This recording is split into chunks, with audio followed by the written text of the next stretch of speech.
ગુજરાત પોલીસનું નામ આંતરરાષ્ટ્રીય સ્તરે રોશન કરનારા સમાચાર સુરતમાંથી સામે આવ્યા છે. બ્રિટનની સંસ્થાએ સુરતના પીએસઆઈને world record of excellence award આપ્યો છે. સુરત ક્રાઇમ બ્રાન્ચમાં પોલીસ સબ ઇન્સ્પેક્ટર તરીકે ફરજ બજાવતા કીર્તિપાલ સિંહ પુંવારને તેમની ઉત્કૃષ્ટ અને નિષ્ઠાવાન સેવા બદલ ઇંગ્લેન્ડની સંસ્થા વર્લ્ડ રેકોર્ડ ઓફ એક્સેલન્સ દ્વારા એવોર્ડ આપી સન્માનિત કરવામાં આવ્યા છે. સુરત ક્રાઇમ બ્રાન્ચમાં પોલીસ સબ ઇન્સ્પેક્ટર તરીકે ફરજ બજાવતા કીર્તિપાલસિંહ પુંવારને તેમની 3.5 દાયકાની અવિરત અને ઉત્કૃષ્ટ સેવા બદલ ઇંગ્લેન્ડની પ્રતિષ્ઠિત સંસ્થા વર્લ્ડ રેકોર્ડ ઓફ એક્સલન્સ દ્વારા સન્માનિત કરાયા. આ આંતરરાષ્ટ્રીય સન્માન એ માત્ર એક અધિકારીની સિદ્ધિ જ નથી, પરંતુ ગુજરાત પોલીસની કાર્યક્ષમતા અને નિષ્ઠાનું વૈશ્વિક પ્રમાણપત્ર છે. દિલ્હીના ભારત મંડપમ ખાતે આયોજિત સમારોહ બાદ ખાસ સુરત આવીને સંસ્થાએ તેમને આ સન્માનપત્ર એનાયત કર્યું હતું. 1991માં એક પોલીસ કોન્સ્ટેબલ તરીકે ખાકી વર્દી ધારણ કરનાર કીર્તિપાલસિંહ હરીશચંદ્રસિંહ પુંવારે પોતાની કારકિર્દીના 34થી 35 વર્ષ લોકસેવા અને કાયદાના પાલનમાં સમર્પિત કર્યા છે.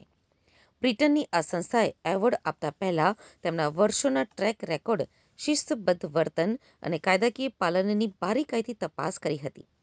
તેમની લાંબી કારકિર્દીમાં અત્યાર સુધીમાં 550થી 600 જેટલા રિવોર્ડ્સ મળ્યા છે, જે કોઈપણ પોલીસ અધિકારી માટે એક સ્વપ્ન સમાન સિદ્ધિ છે.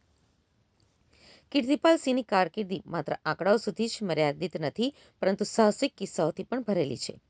વર્ષ 2009માં સુરતના જાણીતા ઉદ્યોગપતિ ગૌતમ શાહ ઉપર થયેલા કોન્ટ્રાક્ટ કિલિંગના ફાયરિંગમાં તેમણે જે બહાદુરી બતાવી હતી તે આજે પણ પોલીસ બેડામાં ચર્ચાય છે. જીવના જોખમે આરોપી ફારૂક હબીબ શેખને ઘટના સ્થળે જ પિસ્તોલ સાથે દબોચી લીધો હતો, જેના પરિણામે આરોપીઓને આજીવન કેદની સજા થઈ હતી. આવા અનેક હત્યા, લૂંટ અને ગંભીર ગુનાઓના ભેદ ઉકેલવામાં તેમની મહત્વની ભૂમિકા રહી છે, જે તેમને ગુનેગારો માટે ખૌફ બનાવે છે. કીર્તિપાલ સિંહને માત્ર રાજ્ય સ્તરે જ નહીં, પરંતુ રાષ્ટ્રીય સ્તરે પણ અનેક સન્માન મળ્યા છે. તેમને ભારતના માનનીય રાષ્ટ્રપતિના હસ્તે પ્રેસિડેન્ટ એવોર્ડ અને પોલીસ વિભાગનો પ્રતિષ્ઠિત ડીજી ડિસ્ક એવોર્ડ પણ મળી ચૂક્યો છે.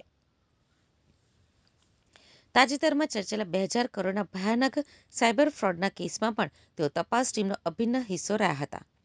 ટેકનોલોજીના યુગમાં સાયબર ગુનેગારોને પકડવા માટે તેમણે જે નિષ્ઠા અને કુશળતા દાખવી, તેનાથી સાબિત થયું કે અનુભવ અને આધુનિક તપાસનો સમન્વય કેવી રીતે સફળતા અપાવે છે. વર્લ્ડ રેકોર્ડ ઓફ એક્સેલન્સ દ્વારા આપવામાં આવેલું આ ઓનર તેમના ઉચ્ચ નૈતિક ધોરણો અને વ્યવસાયિક પ્રામાણિકતાની સ્વીકૃતિ છે. સંસ્થાના પ્રેસિડેન્ટ હેનરી આર દ્વારા હસ્તાક્ષરિત આ પ્રમાણપત્ર કીર્તિપાલ સિંહની જાહેર સુરક્ષા પ્રત્યેની અતૂટ પ્રતિબદ્ધતાને બિરદાવે છે.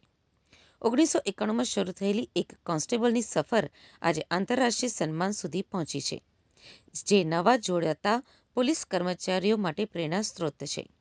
કીર્તિપાલ સિંહે જણાવ્યું હતું કે આ સિવાય મેં અત્યાર સુધીમાં ઘણા પુરસ્કારો મેળવ્યા છે અને અસંખ્ય કેસ શોધી કાઢ્યા છે. તે પૈકી 2009માં એક ઘટના બની હતી, જેમાં ચેતન મોટર્સના માલિક ગૌતમ શાહ ઉપર કોન્ટ્રાક્ટ કિલિંગ માટે ફાયરિંગ થયું હતું. મને મળેલી માહિતીના આધારે મેં તાત્કાલિક આરોપી ફારૂક હબીબ શેખનો પીછો કર્યો અને ઘટના સમયે જ તેને પિસ્તોલ સાથે પકડી પાડ્યો હતો. તે કેસમાં બંને આરોપીઓને આજીવન કેદની સજા ફટકારવામાં આવી હતી. તદુપરાંત મેં હત્યા અને લૂંટના અસંખ્ય કેસો ઉકેલ્યા છે.